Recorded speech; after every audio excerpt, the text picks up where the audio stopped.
A finales de los años 60, en el transcurso de un debate electoral en Alemania, Willy Brandt acusó a Henry Kissinger de planear la autorización de las televisiones privadas en la República Federal de Alemania. Kissinger negó muy soliviantado la acusación, argumentando que las televisiones privadas supondrían el fin de la democracia alemana.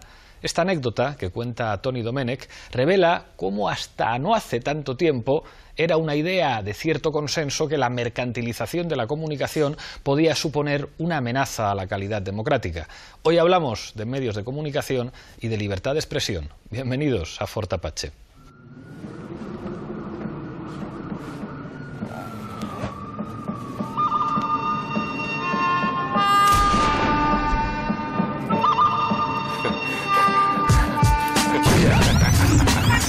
Fort Apache.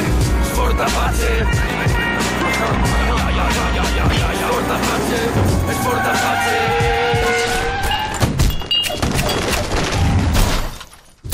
Esta noche en Fort Apache hablamos de libertad de expresión con una mesa muy especial. Por fin es una mesa equilibrada, hay 3 mujeres y 3 hombres y los 6 son periodistas, algo que nunca había ocurrido en este programa y que celebro. A mi izquierda, Noelia Vera, periodista, diputada de Unidos Podemos, muchísimas gracias por estar aquí. A ti. Nos acompaña también Andrés Gil del diario.es, bienvenido. Muchas gracias, Pablo.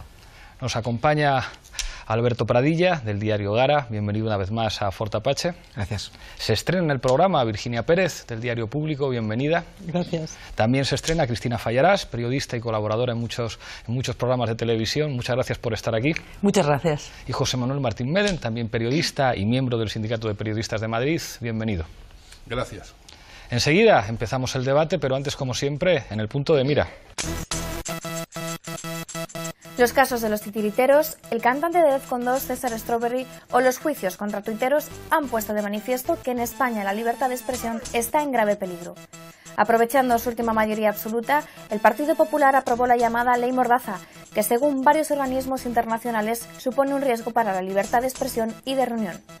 Además, las reformas en leyes antiterroristas también tienen como objetivo la persecución de la opinión.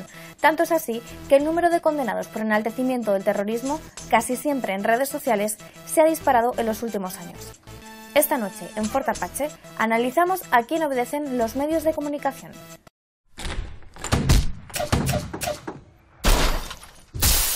Libertad de expresión y medios de comunicación. Empezamos con la regla del minuto. Misma pregunta para los 6 invitados. Empiezo contigo, Noelia. Un balance en un minuto de la situación del cuarto poder y de la libertad de expresión. La libertad de expresión, según estamos viendo con el caso de Cassandra estos días, pues bastante grave, y casi que la de los medios de comunicación, dependiendo de qué tipo de medios de comunicación hablemos, si hablamos del periodismo industrial, de los medios industriales, complicada también. La vara de medir la tiene la gente, que solamente confía en aproximadamente un 30% de la credibilidad de las noticias que lee. Las universidades extranjeras, junto con la agencia Reuters, por ejemplo, coloca a España en uno de los peores puestos en cuanto a independencia de los periodistas. Así que es bastante grave por varios motivos. En primer lugar, porque la profesión está precarizada completamente. Tendremos seguramente ocasión de debatirlo. Los derechos laborales de los periodistas dejan mucho que desear últimamente, y con la crisis más aún. Y por otro lado, porque sabemos perfectamente que quien manda en los medios de comunicación ya no es la gente, ni siquiera son los periodistas, son los mercados, y son, bueno, pues esas relaciones de poder que hay entre los empresarios de los grandes medios y los mercados, ¿no? Gracias, Noelia. Andrés, tu minuto. Bueno, si entendemos la prensa o el periodismo como cuarto poder, pues claro, ya no es cuarto poder, seguramente no será ni quinto, ni sexto, ni séptimo, no sé en qué lugar ponerlo, ¿no? Tampoco sé si como dicen los amigos de Riot Propaganda en el último disco, si la libertad de prensa depende del dueño de la imprenta. Por suerte ya no hay prensa más allá de la imprenta. Y yo creo que eso también es importante hablar de ello. Yo creo que tenemos, bueno, como ocurre en España en muchos ámbitos, tenemos un ámbito más tradicional, que seguramente tenga una crisis en cuanto a la calidad de la información, porque efectivamente, como comenta Noelia, la propiedad es la banca. En la mayoría de los medios tradicionales la propiedad es la banca, la propiedad además es el anunciante, ya sea empresa o ya sea institución. Y luego estamos otros, que la propiedad es de los propios periodistas o es de los socios o contribuyentes, que sí que tenemos un margen de libertad completamente distinto. Gracias, Andrés. Alberto. Bueno, yo al principio cuando veníamos a hablar decía, periodistas hablando de periodismo, que suele ser un poco, tendemos a ser un poco como el señor Lobo en Pulp Fiction, y porque es cierto que no es sorprendente que seamos uno de los colectivos que menos credibilidad y que menos valor le da a la ciudadanía, ¿no? Tendemos a ser un colectivo narcisista, un colectivo corporativo, y que ocurre además que generalmente tenemos la piel bastante fina y ocurren cosas como la de la APM y ese comunicado que hizo sobre las amenazas de la libertad de prensa, cuando estamos en un país en el cual en los últimos 20 años se han cerrado 2 periódicos, se ha torturado a directores de medios, es decir, existe una doble vara de medir muy peligrosa. Yo creo que comparto con que el gran peligro es la precariedad, que es de lo que verdaderamente no se habla. Y luego ya en términos más amplios, en términos de libertad de expresión, a mí hay algo que me preocupa mucho y me parece que es que la discusión pública en los últimos meses se basa básicamente en decirle al otro lo que no puede decir. Gracias, Alberto. Virginia.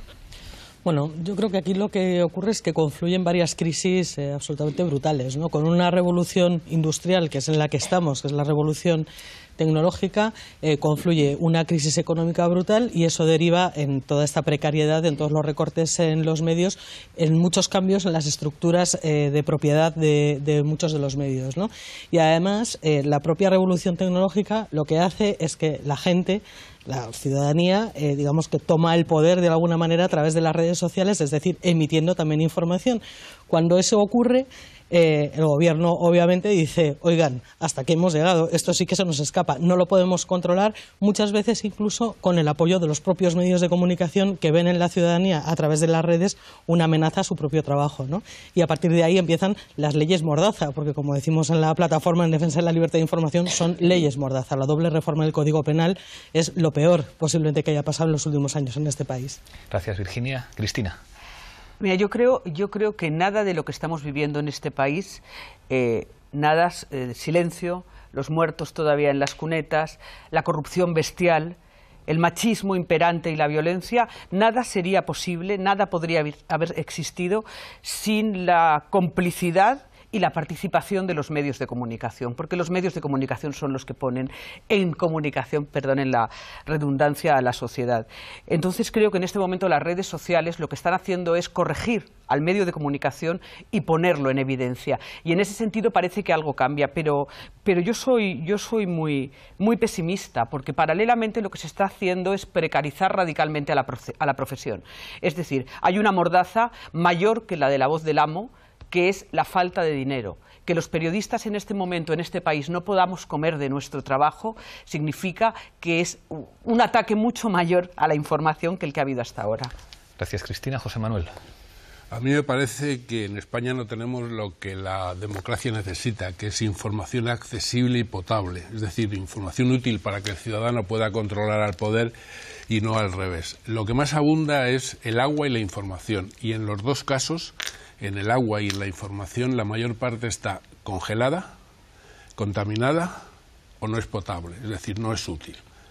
Bueno, lo que la democracia necesita es que todas las voces tengan las mismas oportunidades y todos los votos valgan lo mismo. Es decir, lo que necesitamos es electoralmente una ley 100% proporcional y para la información una ley que garantice la igualdad de oportunidades para el servicio público, los negocios de la comunicación y las iniciativas sociales. Habéis tocado dos temas que me interesan. Me interesa muchísimo, ¿no? Un tema espinoso que es legislar sobre la comunicación, que algunos dicen la mejor ley es la que no existe, pero varios de vosotros habéis señalado la precariedad como uno de los mayores problemas para la propia libertad de expresión y que eso de alguna manera condiciona el trabajo de los periodistas.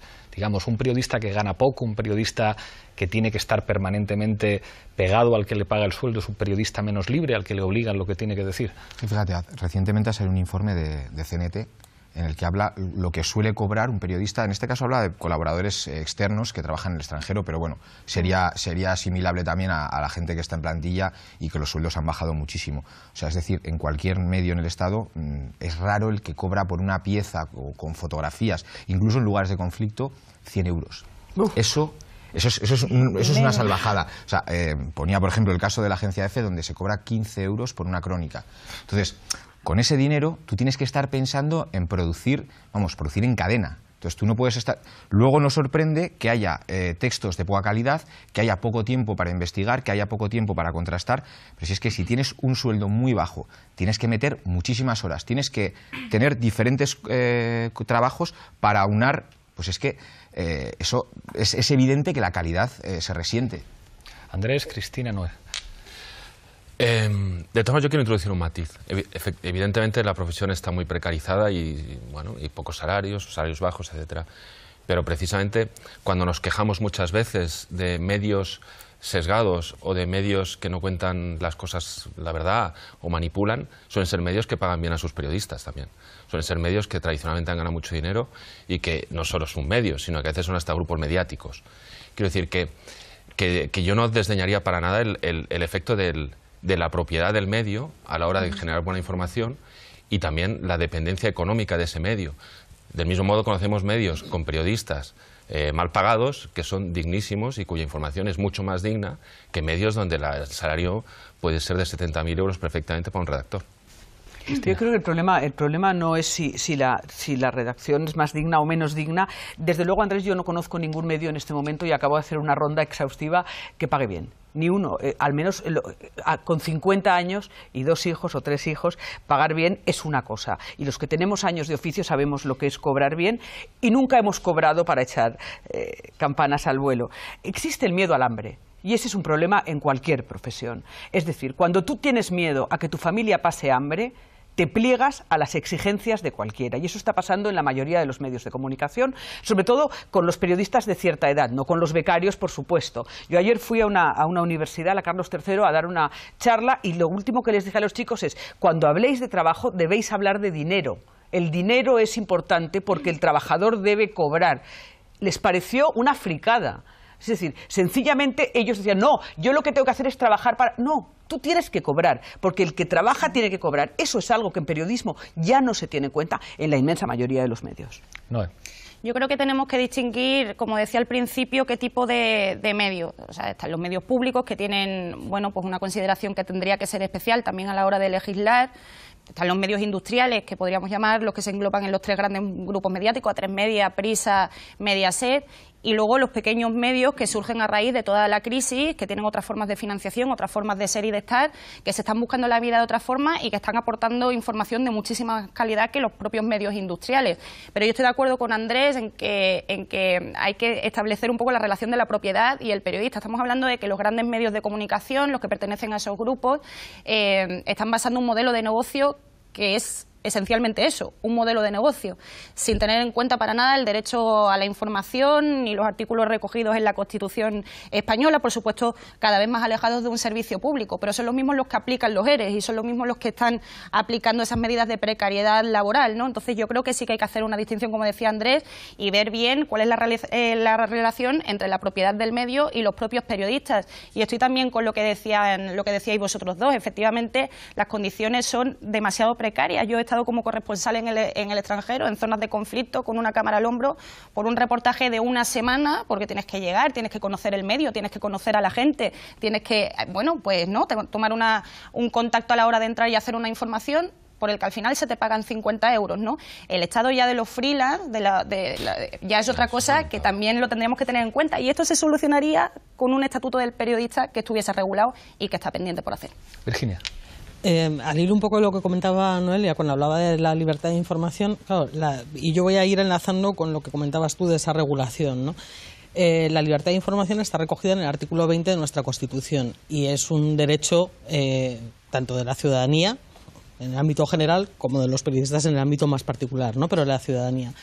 Ese derecho, que lo que dice es que todo el mundo tiene derecho a recibir y a emitir una información veraz, que el tema de la veracidad es un matiz bastante importante, no está desarrollado en ningún sitio. O sea, tenemos una ley que además se llama Ley de Prensa e Imprenta, es decir, cuando ya prácticamente está desapareciendo la imprenta, seguimos teniendo esa ley del año 66, ¿no? La Federación de Sindicatos de Periodistas lleva pidiendo años una ley general de comunicación o de información, pero aquí, y si nos vamos un poco del ámbito de los medios al ámbito más político, a ningún partido que ha estado en el gobierno, o sea, ni desde Zapatero a Rajoy, le interesa abordar este asunto por cuanto supone enfrentarse a los grandes grupos mediáticos.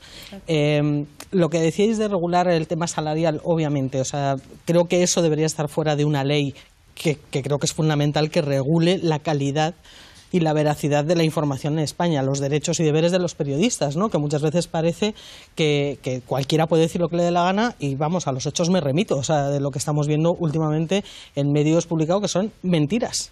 Bueno, tú mismo lo has vivido en tus propias carnes, ¿no? Entonces, esto tiene que estar regulado de alguna forma, pero en aras de una democracia mucho más sana, que es lo fundamental. José Manuel. Sí, desde el Sindicato de Periodistas le decimos a los ciudadanos: nuestra precariedad es vuestra desinformación. Nos referimos a los profesionales que tienen que trabajar muchas horas, que tienen que trabajar en muy malas condiciones y que no tienen ni tiempo, ni preparación, ni posibilidades de hacer una información de calidad como les gustaría.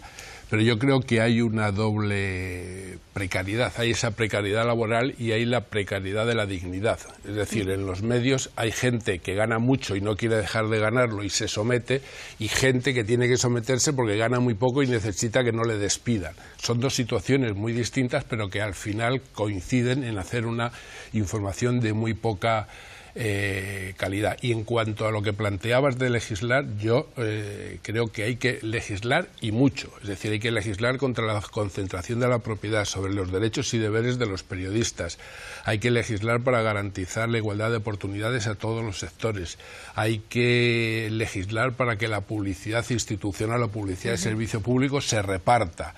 Hay que legislar en todos los sentidos en los que sea necesario, pero yo creo que aquí hay también una responsabilidad histórica de la izquierda, que no ha sabido hacer que la ciudadanía defienda su derecho a la información y lo reclame. Es decir, es muy fácil relativamente organizar una marea por la sanidad o una marea por la educación, pero ha sido imposible hacerlo por una información de calidad, que es la base de la democracia, que es una necesidad transversal. Y en ese sentido, esa falta de saber hacerlo bien para poder explicar a los ciudadanos que esa parte de su dimensión pública es capital, lo hemos hecho mal, y porque yo creo que no se ha tenido en cuenta, termino, que hay 5 servicios públicos esenciales, que son la educación, la sanidad, la justicia, la seguridad y la información. Y mientras eso no lo defendamos, estamos jodidos. Hay un elemento que quería preguntaros, o sea, una de las razones por las que tenía mucho interés en que fuera una mesa de periodistas, es porque hay cosas que no suenan igual cuando las dice un periodista que cuando las dice alguien que tiene una responsabilidad política. Y yo, que tengo la sensación de haber estado en los dos lados de la barricada, de poder hablar durante mucho tiempo como alguien que se dedicaba a la información y de repente después verte en una posición política, claro, si alguien con una responsabilidad política dice hay que legislar, es como eso inmediatamente se identifica con controlar la información, con amordazar, eso tiene un marco inmediatamente negativo. Sin embargo, cuando son los propios periodistas los que dicen, bueno, diga usted que es que a lo mejor para garantizar la libertad de expresión, pues limitar la concentración de la propiedad podría tener sentido. Hay algunos países en los que han dicho, hombre, a lo mejor tiene sentido evitar que los bancos sean propietarios de medios de comunicación, porque entonces a lo mejor va a ser difícil que el medio de comunicación diga algo malo del banco. Pero claro, esto cuando lo dicen profesionales de los medios, yo creo que adquiere, digamos, una dimensión completamente distinta. A mí, yo reconozco que en esto voy a disentir un poco y me preocupa el legislar sobre los contenidos. Es decir, me parece que generalmente tendemos a judicializar todo y vivimos en una sociedad en la que todo el rato estamos buscando que alguien nos resuelva un problema. Hay una cuestión que también tiene que ver con una posición política de los medios, tiene que ver con la economía, pero también tiene que ver con la ideología. Y tiene que ver con que muchas veces el público es decir, creo que han muerto los medios generalistas, están en una decadencia profunda y cada vez más se está segmentando en comunidades. Y esas comunidades, el lector, el oyente, el espectador, lo que busca es reforzar la idea que trae de casa, no buscar otro perfil. Y eso también me parece peligroso, el intentar legislar eso, teniendo en cuenta que vivimos en un mundo, comparto lo que ha dicho Andrés, en los últimos años han surgido un montón de medios, es decir, la gente puede tender a elegir qué medio sigue, e incluso creo que se está dando una cosa peligrosa, que es cuando el público es muy partícipe de un medio, exige que ese medio responda exactamente a lo que él quería. Claro. Y eso también me parece preocupante, porque eso también pone en cuestión la independencia del medio, que eso también daría otro debate. O sea, desde luego, tú estás mucho más condicionado si tienes a BBVA pisándote la cabeza, pero también es una cuestión que creo que está sobre la mesa. En Ecuador vamos a ver ahora, en la segunda vuelta, precisamente ese enfrentamiento, es decir, el candidato de la Revolución Ciudadana después de Correa se enfrenta a Guillermo Lasso, que es un banquero multimillonario protegido por el Opus Dei y que en su programa una de las cosas que plantea es abolir la ley de comunicación. ¿Por qué? Porque la ley de comunicación en Ecuador prohíbe a los banqueros ser dueños de los medios de comunicación. Y a mí esa me parece una ley no solamente razonable, sino que debería ser de obligado cumplimiento en todas partes. No puede ser que el dinero sea dueño de los medios de comunicación y condicione de esa manera. Ya condicionan con préstamos, condicionan con publicidad, condicionan con presiones, pero que sean directamente dueños me parece que es una auténtica barbaridad. Y en cuanto a que desde los medios privados, sobre todo, se ponen con los pelos parados cuando se habla de legislar, bueno, primero habría que decirles, además de legislar hay que cumplir las leyes. Es decir, nosotros tenemos una muy mala ley de comunicación, pero que lo único bueno que tiene es que en los primeros artículos dice textualmente que el ciudadano tiene derecho a tener en igualdad de condiciones los tres sectores: medios públicos, negocios de la comunicación e iniciativas sociales. El resto de la ley jibariza al servicio público y crea las condiciones para que se gubernamentalice su gestión, y las iniciativas sociales directamente las bloquea, con lo cual le da impunidad absoluta a las iniciativas comerciales, con lo cual ya es que no se está cumpliendo la ley, pero a los medios comerciales, a los negocios de la comunicación, no hay nadie que les quiera quitar lo que tienen.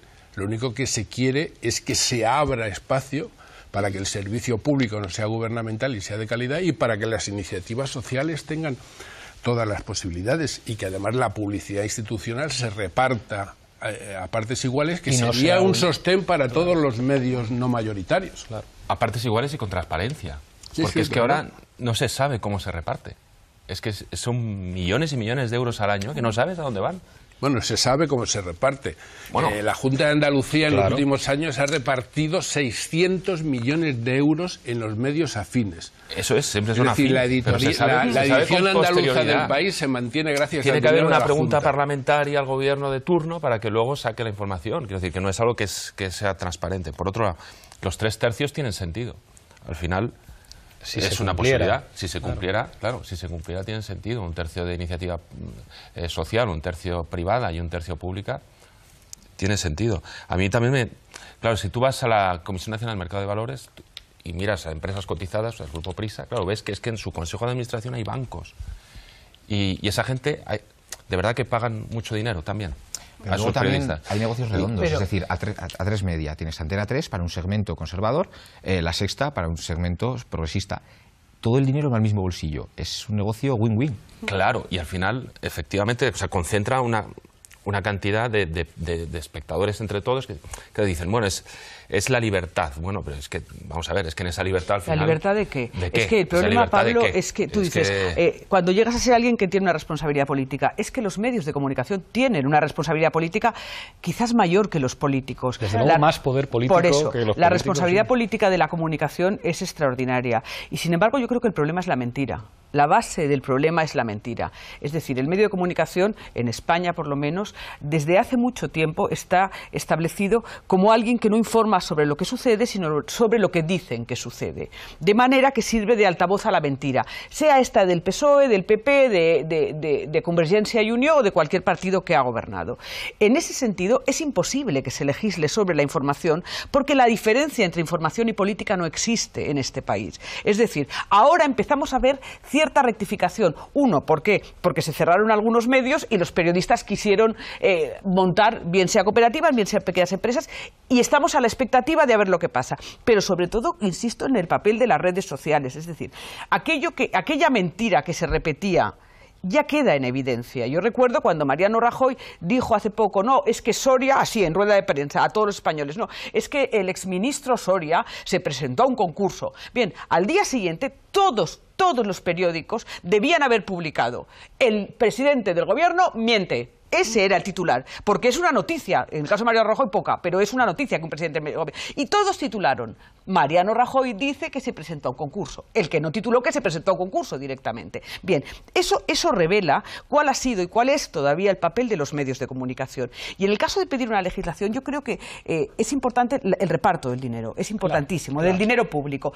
Pero el contenido es muy difícil pedirlo, porque yo no veo ninguna voluntad política de que esto cambie. Pero no hay que legislar sobre los contenidos, eso es cuestión de los tribunales.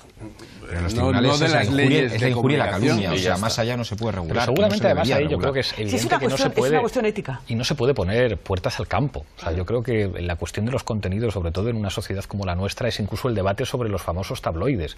Es decir, incluso cuando vemos en la prensa digital que muchas veces el periodista se ve obligado a conseguir muchos clics. Y los clics no dependen de la calidad de la información, dependen de la espectacularidad del titular. Y eso ya crea un tipo de periodismo que tiene que ver, yo hago periodismo de clic, de mucha gente cliquea porque, bueno, pues yo creo que eso, digamos, vosotros podréis tener el debate sobre lo que tiene más o menos calidad, pero eso yo creo que no se le puede poner puertas al campo y es normal que haya, digamos, noticias con más calidad o con menos calidad, un estilo, digamos, más de llamar la atención o más de analizar, pero creo que el problema es, claro, tú señalabas una cosa que es verdad, en medios digitales hay una oferta enorme y digamos que nosotros decíamos siempre, la gente milita en los medios de comunicación, hay una libertad de militancia en medios digitales amplísimos, digamos, de que incluso en ámbitos políticos muy pequeños, digamos, hay mucho donde elegir, pero claro, eso sigue siendo relativamente pequeña la gente que se informa a través de ese tipo de medios. Las grandes televisiones, los grandes medios de comunicación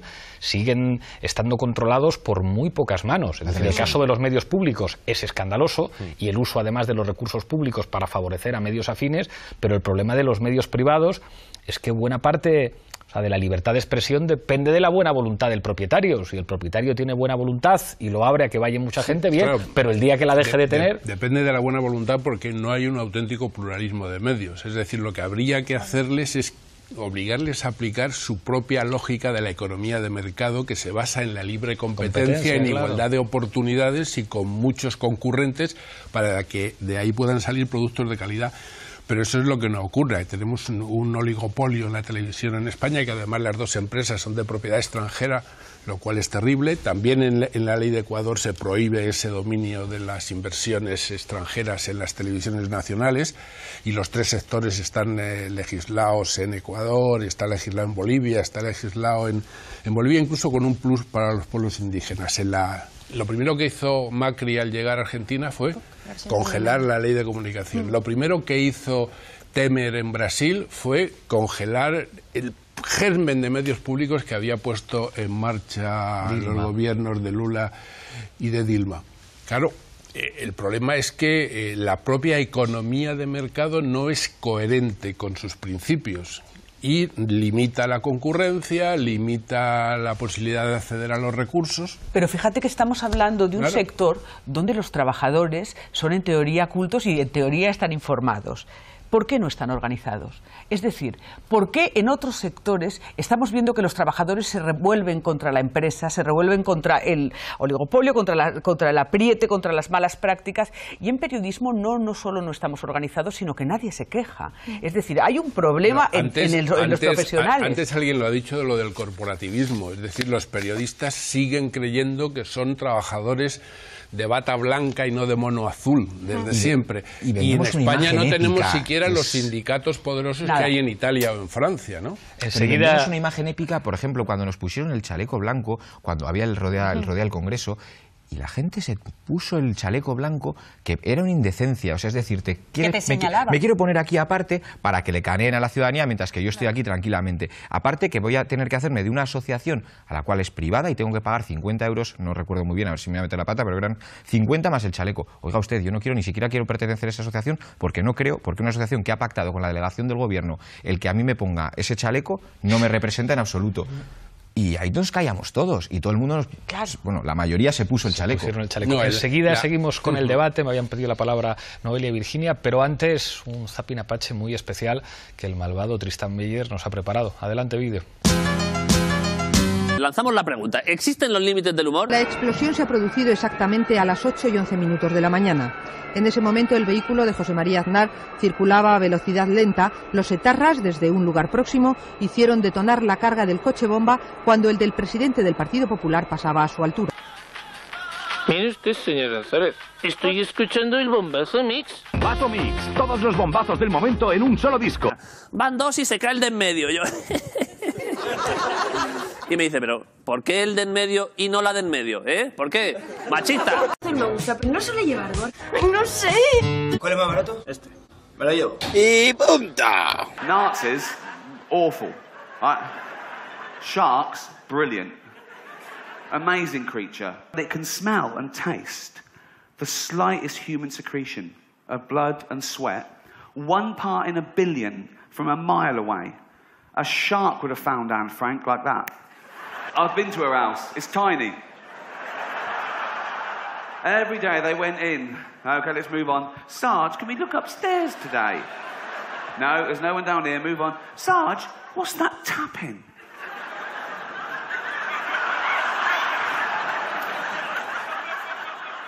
She had time to write a book, for Christ's sake. Este programa en los 80 hubiera tenido un tono muy distinto. Sí. No hubiera existido. No. A ver, ¿más bandas terroristas que se estén disolviendo para meternos con ellos? El PSOE.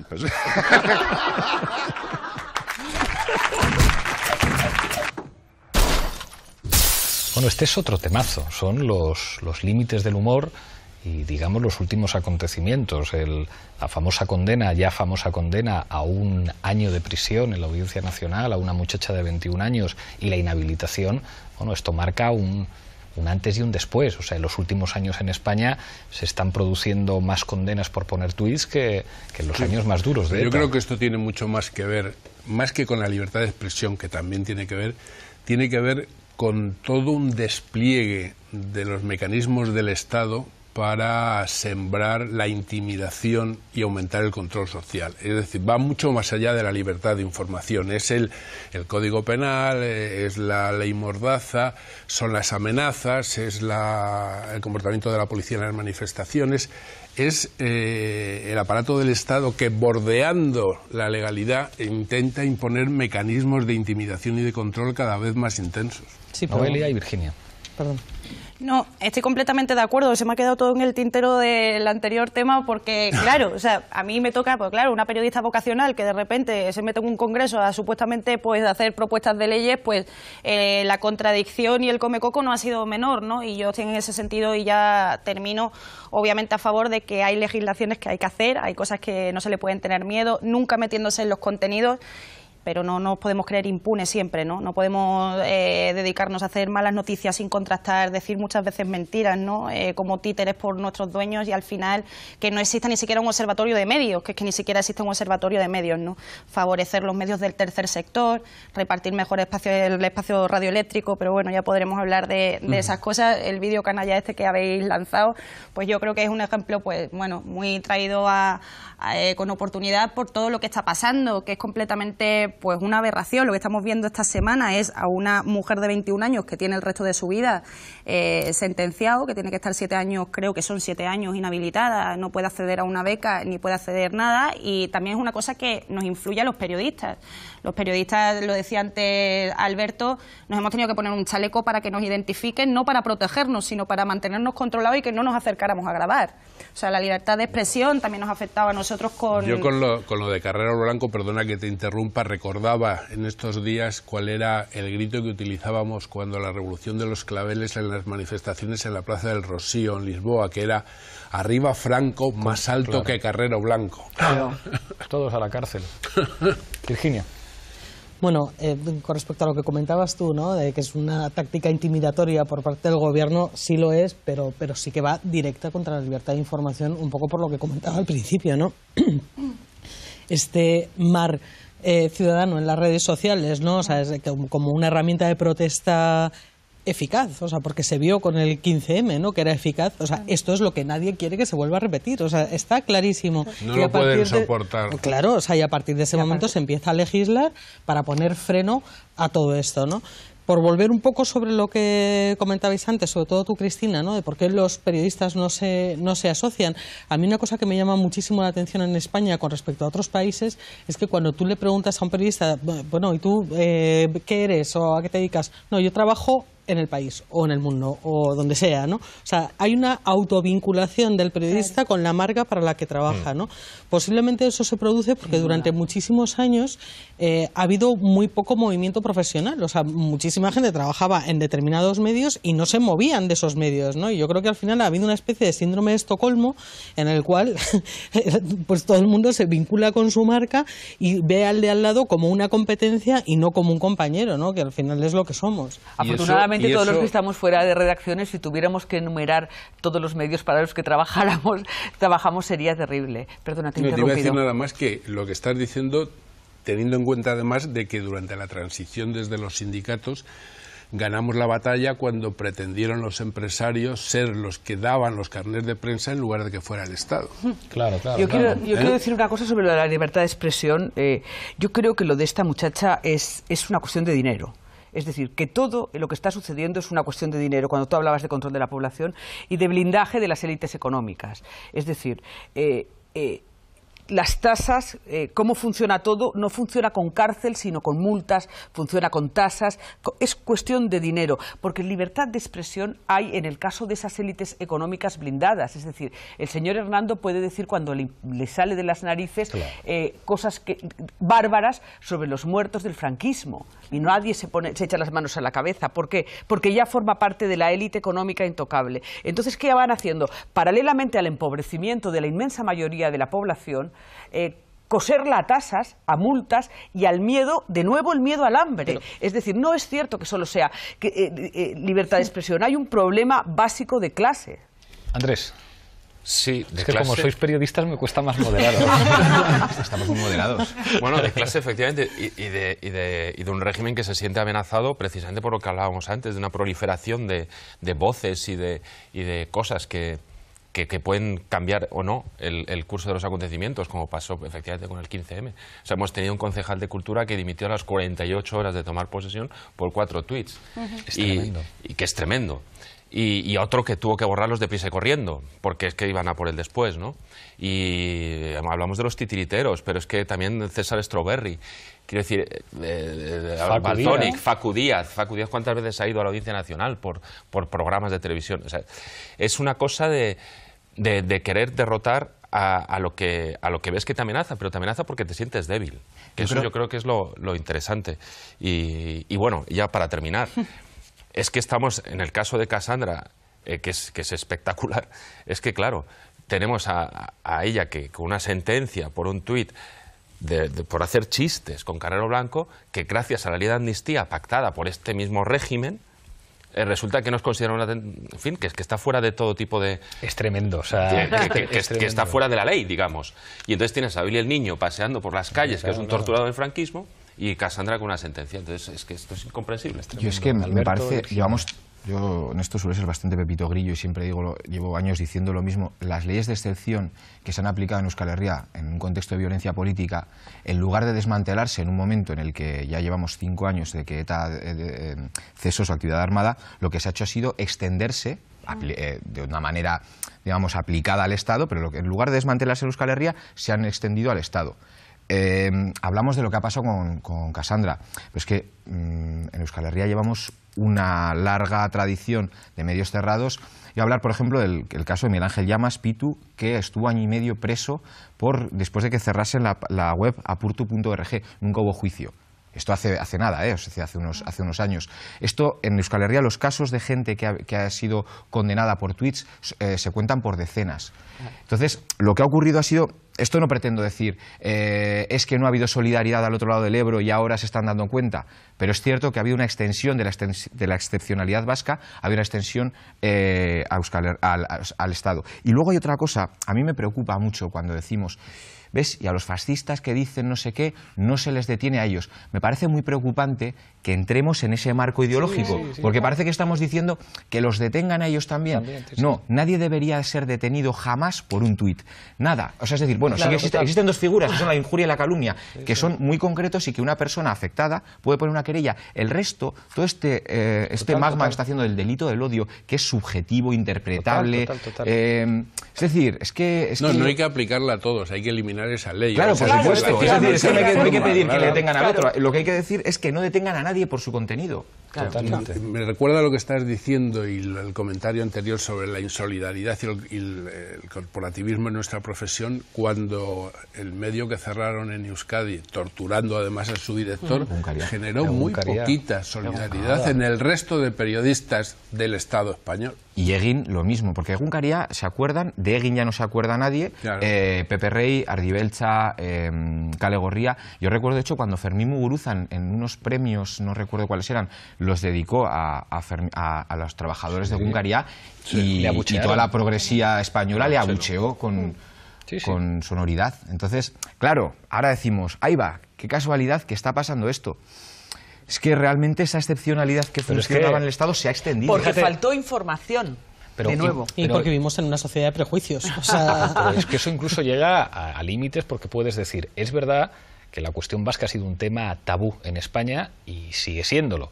Nuestra posición es de sobra conocida y los ataques que recibimos nosotros por decir cosas enormemente moderadas son enormes. Pero bueno, o sea, cuando hubo medios de comunicación tan poco sospechosos de cercanía a la izquierda abertzale como el Confidencial o el Diario.es, publicando una noticia sobre Cebrián y Cebrián querellándose y pidiéndonos, o sea, ¿qué dijeron otros medios de comunicación? ¿En qué tertulias de televisión se habló de eso? ¿En qué tertulias se habló, por ejemplo, bueno, de que Nacho Escolar o Fernando Berlín dejaran de poder hablar ahí, o que Ana Pardo tuviera que irse del plató de La Sexta? Eso no fue un tema de conversación que se produjera en las televisiones. O sea, esa, digamos, solidaridad, yo creo que no solamente ha operado, digamos, cuando se ha actuado, digamos, esa ausencia de solidaridad no solamente se ha dado en el caso específico vasco, sino que en general no hay solidaridad nunca. Bueno, pero porque lo que hay es una ignorancia premeditada y con alevosía. Es decir, a todo lo que pueda ser molesto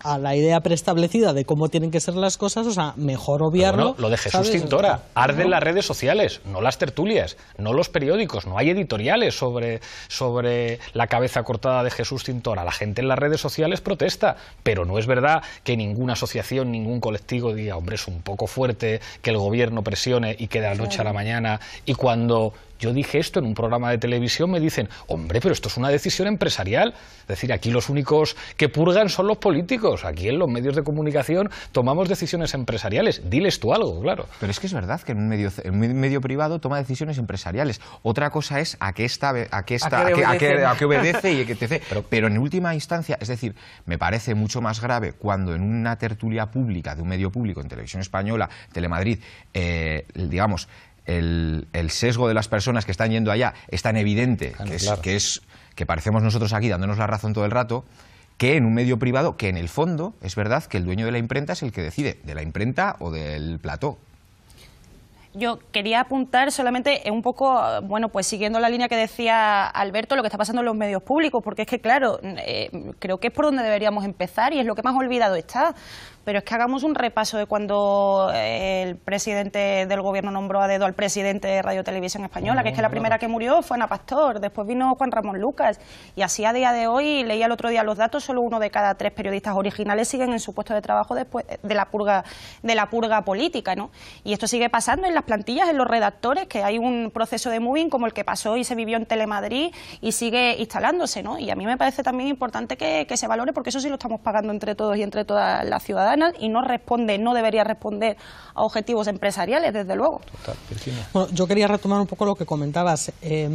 Hablabas de la injuria y la calumnia, que yo creo que que es de lo peor también que nos pasa a los periodistas, porque anda que no hay periodistas con querellas encima cuyo único objeto es frenar la difusión de información, o sea, y provocar la autocensura. O sea, se está utilizando sistemáticamente el derecho al honor y las querellas por injurias y calumnias para frenar la publicación de informaciones, sistemáticamente. Y te lo digo desde un medio que estamos publicando informaciones exclusivas todos los días sobre las cloacas del Estado y que nos cae una querella cada... Por lo menos una a la semana. O sea, por lo menos una a la semana. Sí, pero más o menos, ganándolas todas. Pero además, sí que es cierto que por el otro lado hay gente, más que en información, tiene que ver con lo que se dice en las tertulias, gente que dice lo que le parece, es decir, lo que le parece, señalando con nombres y apellidos, acusando de delitos, y eso de alguna manera tendría que tener, y creo que esa es la fórmula, que igual hay otra mejor, o sea, tampoco te digo que sea la fórmula perfecta, pero me parece que es lo mínimo, es decir, lo máximo que se podría legislar, porque luego entramos eso, lo que comentaba del el delito de odio y un montón de interpretaciones que son ideológicas, que al final sirve para perseguir contenidos. Claro, pero es que al final hay unos estándares internacionales, o sea, que es por lo que se guía el resto del mundo civilizado, que lo que dictan es que, primero, no existe el derecho a sentirse ofendido. No existe. O sea, estés del lado en el que estés, claro, no existe. Es que y luego te dicen que no existe el derecho a ofender, hombre, pues el derecho a ofender sí que existe. Derecho a ofender sí que existe. Claro, sí que existe, claro, efectivamente. Bueno, o sea, pero insultar no hace falta, ¿no? De lo que se no hace falta, pero no mentir. No mentir, pero el límite, o sea, prácticamente el único límite que habría a la libertad de expresión es la incitación a la comisión de un delito. Es ese, y ya está, y eso no lo digo yo, o sea, eso lo dice la OSCE, o sea, lo dicen organismos internacionales con un montón de juristas alrededor. Y aquí llevamos pues, organizaciones como la que yo presido diciéndolo sistemáticamente a todos los grupos políticos, y por un oído entra y por el otro sale, no interesa para nada, o sea, y todo esto que está ocurriendo es fruto exactamente de lo mismo. Estoy muy de acuerdo contigo en que al final, cuando decimos, no, claro, pasa esto con Casandra, pero luego a fulanito de no sé dónde no se le hace tal, no, es que no se puede judicializar todo esto, es una aberración. Total. Y es una aberración que la interpretación que se está haciendo del delito de enaltecimiento del terrorismo sea una interpretación tan amplia, cuando precisamente lo que dictan todos los estándares internacionales es que en esos casos tiene que ser una interpretación absolutamente restringida, porque las consecuencias que tiene son penales, no son civiles.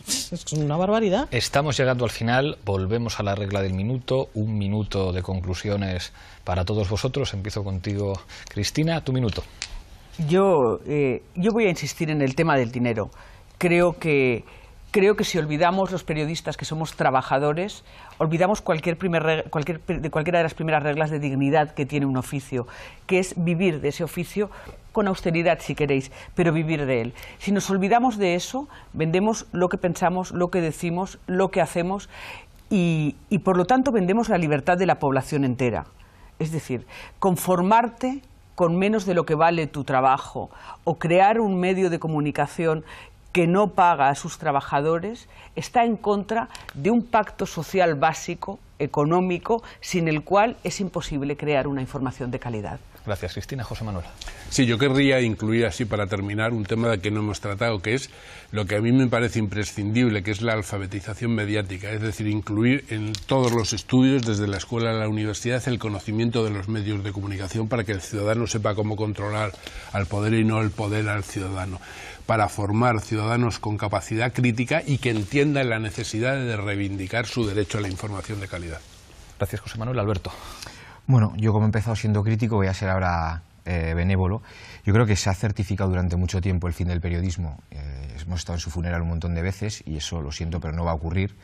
Creo que esta profesión, para todos los que la hacemos, es maravillosa. Yo he conocido a decenas de compañeros que hacen un trabajo encomiable, que se esfuerzan día a día por hacer una profesión que es una profesión que empiezas porque te gusta, es una profesión muy vocacional y que al final es cierto que la libertad de expresión es una trinchera y que ahora mismo creo que se están haciendo proyectos muy interesantes y creo que estamos en un momento de cambio, pero también de muchísimas posibilidades. Gracias, Alberto. Virginia.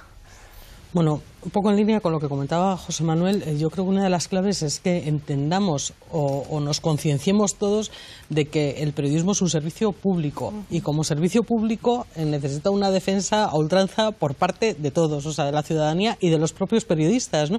Y los periodistas Lo podemos hacer defendiendo desde luego unas condiciones de trabajo dignas y unos salarios dignos, pero también en el ejercicio diario, que creo que es la mejor manera de defender este servicio público, y desde luego luchando contra lo que está ocurriendo ahora mismo en España, que en mi opinión es un retroceso brutal en términos de libertad de expresión y de libertad de información, ¿no? Y eso también hay que denunciarlo sistemáticamente desde los medios de comunicación, pero no solo cuando ocurre una sentencia.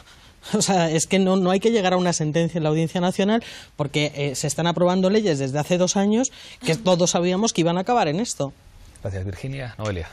Bueno, yo en la línea de Alberto y de Virginia me gustaría acabar con un tono positivo, porque es verdad que nos autocriticamos también demasiado. Creo que es el oficio más bonito del mundo, que le llamaban. Yo por lo menos lo echo mucho de menos, y creo que en esta época se está haciendo uno de los mejores periodismos que por lo menos en mi corta existencia había visto antes, ¿no? Los nuevos medios que están surgiendo, las nuevas formas de hacer periodismo están siendo exquisitas y están, bueno, pues suplantando el papel que deberían haber cumplido los redactores y las redactoras, que por desgracia no pueden en un medio de comunicación tradicional. Y para que haya salud democrática es evidente que tiene que haber información de calidad, y desde el lado institucional que me corresponde, pues eso desde luego hay que garantizarlo desde ahí, ¿no? Desde las instituciones también, protegiendo los medios públicos, que creo que es el primer paso. Radio Televisión Española está en una situación de urgencia que creo que hay que atajar, y por supuesto también fomentando que haya un estatuto del periodista que recoja lo que decía Cristina, que se recojan los derechos laborales, los derechos y los deberes de los periodistas, y que también vele un observatorio de medios porque lo hacemos bien, ¿no? Gracias, Noelia. Andrés. Sí, bueno, hay un dicho anglosajón antiguo, ¿no?, que dice que el periodismo es contar aquello que hay alguien en algún sitio no quiere que se sepa, y todo lo demás son relaciones públicas. Pues si queremos efectivamente que no sean relaciones públicas, porque efectivamente vivimos en un gran momento para el periodismo, porque las cosas pasan a una velocidad pasmosa en muchos lugares al mismo tiempo, y es un gusto poder contarlas, pues efectivamente necesitamos que la profesión viva también un momento como el que debe, ¿no? Y yo creo que está todo muy diagnosticado. O sea, tiene que ver con la precariedad de los trabajadores, pero también tiene que ver con la propiedad de los medios de comunicación. Mientras no se pueda atajar un poco, que los medios no estén concentrados en el poder, pues al final nunca serán los medios no ya un contrapoder, ni siquiera un elemento de vigilancia del poder. Muchísimas gracias, Andrés. Muchísimas gracias a los 6. Creo que hemos tenido un debate muy especial. Aquí nos veremos la próxima semana en Fort Apache.